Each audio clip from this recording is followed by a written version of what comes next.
ঢাকায় আজ সকাল থেকে আকাশ আংশিক মেঘলা থাকলেও বৃষ্টির তেমন কোনো সম্ভাবনা নেই। দিনভর আবহাওয়া প্রধানত শুষ্ক থাকতে পারে এবং তাপমাত্রাও প্রায় অপরিবর্তিত থাকতে পারে। ফলে রাজধানী জুড়ে গরমের অনুভূতি আগের মতোই অব্যাহত থাকতে পারে।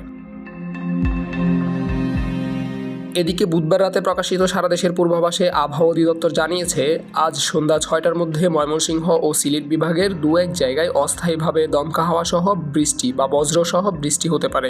কোথাও কোথাও বিক্ষিপ্তভাবে শিলাবৃষ্টির সম্ভাবনাও রয়েছে। দেশের অন্যান্য অঞ্চলে আকাশ আংশিক মেঘলা থাকলেও আবহাওয়া প্রধানত শুষ্ক থাকতে পারে।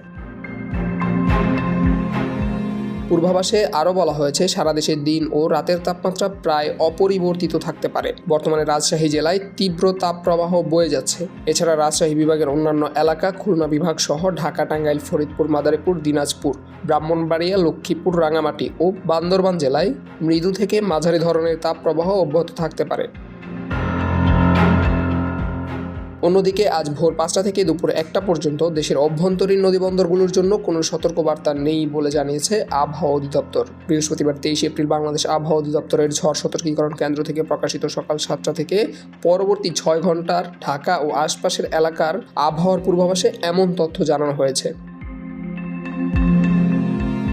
এতে বলা হয়েছে, আজ দুপুর পর্যন্ত ঢাকা ও আশপাশের এলাকায় আকাশ আংশিক মেঘলা থাকতে পারে এবং আবহাওয়া প্রধানত শুষ্ক থাকতে পারে। এ সময় দক্ষিণ বা দক্ষিণ পশ্চিম দিক থেকে ঘন্টায় 10 থেকে 15 কিলোমিটার বেগে বাতাস প্রবাহিত হতে পারে। দিনের তাপমাত্রা প্রায় অপরিবর্তিত থাকার সম্ভাবনা রয়েছে।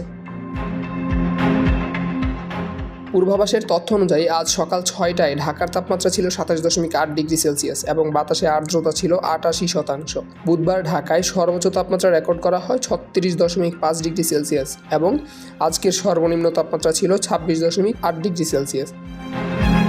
Abdul Al Mamun, news desk, Public Tribune.